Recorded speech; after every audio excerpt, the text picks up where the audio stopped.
नमस्कार।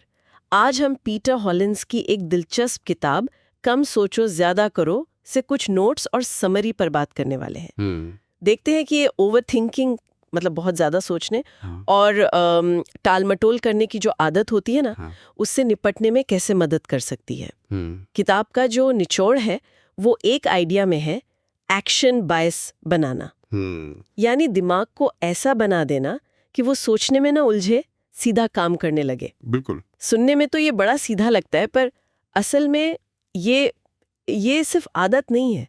ज्यादा सोचना तो एक जाल जैसा है जो हमारी सारी एनर्जी खींच लेता है। सही कहा। और देखिए, हॉलिन्स का तरीका ना बड़ा प्रैक्टिकल है। ये सिर्फ थियरी नहीं है, इसमें ऐसी टेक्निक्स हैं जो असल में काम करती हैं, और ये सब बिहेवियरल साइकोलॉजी और प्रोडक्टिविटी रिसर्च पर आधारित हैं। मकसद बिल्कुल साफ है कि सोच के उस लूप से निकलकर एक्शन मोड में कैसे आया जाए। हाँ, ये जरूरी है। तो ये एक्शन बायस ये ठीक ठीक है क्या? मतलब क्या बिना सोचे समझे बस कूद पड़ना है? नहीं नहीं, वो मतलब नहीं है। इसका मतलब है कि जब कोई काम का ख्याल आए तो हमारा पहला रिएक्शन जो है वो घंटों का विश्लेषण ना हो, बल्कि एक्शन हो, चाहे वो कितना ही छोटा क्यों ना हो। अच्छा। सोचिए ना, कोई बड़ा प्रोजेक्ट है, हम उसे देखकर ही अटक जाते हैं। एक्शन बायस कहता है भाई बस शुरू कर दो, कोई एक छोटा सा आसान सा काम पकड़ो और कर डालो। लेकिन यहीं पर वो परफेक्शन वाली बात आ जाती है ना, कि हर काम बिल्कुल सही होना चाहिए। हम सोचते रह जाते हैं कि परफेक्ट शुरुआत कैसे करें। हाँ, और किताब इसका एक बड़ा मजेदार हल बताती है। वो कहती है कि शुरू करने के लिए अपने स्टैंडर्ड इतने गिरा दो, इतने कम कर दो कि पहला कदम उठाना मतलब हंसी आए। हाँ। लक्ष्य ये है कि शुरू करने में कोई हिचक ही ना रहे, बस हो जाए। एक बार गाड़ी चल पड़ती है ना, तो फिर रफ्तार पकड़ना आसान हो जाता है।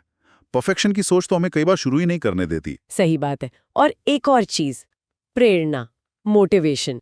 हम अक्सर सोचते हैं कि पहले मूड बनेगा, फील आएगी, फिर काम करेंगे। सही पकड़ा। हॉलिन्स इस सोच को बिल्कुल पलट देते हैं। वो कहते हैं एक्शन लो पहले, प्रेरणा अपने आप पीछे आएगी। अच्छा। हाँ, साइकोलॉजी भी यही कहती है। जब हम कोई काम शुरू करते हैं, चाहे बेमन से ही सही, तो हमारा दिमाग उसमें इन्वॉल्व होने लगता है, और फिर प्रेरणा खुद ब खुद जगती है।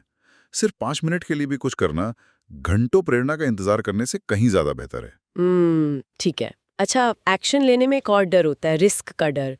उसके बारे में किताब क्या कहती है?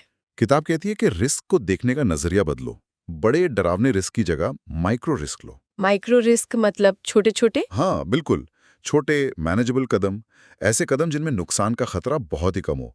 जैसे मान लीजिए कोई नई स्किल सीखनी है, डर लग रहा है, तो पूरा कोर्स खरीदने के बजाय सिर्फ 10 मिनट का पहला इंट्रोडक्शन वीडियो देख लो। अच्छा, हाँ। ये छोटे छोटे कदम धीरे धीरे हमारे कंफर्ट जोन को बड़ा करते हैं, बिना हमें डराए। ये तो हुई वो बातें जो करनी है। पर किताब में एक न करने वाली लिस्ट का भी जिक्र है, डोंट डू लिस्ट। ये क्या है? ये थोड़ा उल्टा नहीं लग रहा? सुनने में शायद लगे, पर ये कमाल का टूल है सच में। जैसे? जैसे हम टू डू लिस्ट बनाते हैं ना कि क्या क्या करना है, हाँ। वैसे ही हॉलिन्स कहते हैं एक न करने वाली लिस्ट बनाओ। इसमें वो चीजें लिखो जो आपका टाइम और एनर्जी खा जाती हैं और आपको एक्शन लेने से रोकती हैं। जैसे कि? जैसे सुबह उठते ही फोन पे सोशल मीडिया चेक करना, ये बेकार की मीटिंग्स में जाना जिनसे कोई फायदा नहीं। ये लिस्ट आपको फोकस रखने में मदद करती है कि भाई ये काम नहीं करने। फोकस की बात आई तो इतने सारे कामों में प्रायोरिटी कैसे सेट करें? उसके लिए भी कोई तरीका बताया है? हाँ, उसके लिए बर्नर लिस्ट का कॉन्सेप्ट है। Burner list? हाँ। जैसे गैस स्टोव के बर्नर? हाँ बिल्कुल, वैसे ही सोचिए। कुछ बर्नर्स सामने होते हैं जिन पर हम मेन खाना पकाते हैं, कुछ पीछे। तो सबसे जरूरी और अर्जेंट एक दो काम फ्रंट बर्नर पर रखिए। इन पर आपकी सबसे ज्यादा एनर्जी लगनी चाहिए। ठीक है। और जो कम जरूरी काम है, जिन्हें बाद में भी कर सकते हैं, उन्हें बैक बर्नर पर डाल दीजिए। इससे एकदम साफ रहता है कि अभी किस चीज पर ध्यान देना है और किस पर बाद में। ये सारे तरीके सुनने में तो बड़े प्रैक्टिकल लग रहे हैं, पर रोज की भागदौड़ में इन्हें असल में लागू कैसे करें? मतलब कोई एक मेन सिद्धांत है इन सब के पीछे? बिल्कुल है।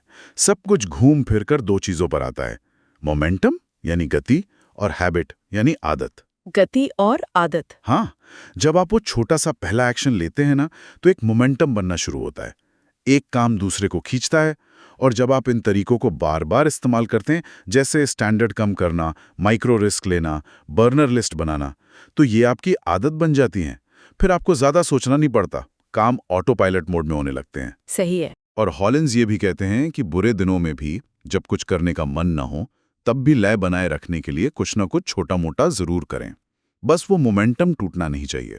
तो अगर हम इस पूरी बातचीत को समेटें तो निचोड़ यही निकलता है कि ज्यादा सोचने के जाल से बाहर आने का रास्ता है एक्शन लेना। बिल्कुल।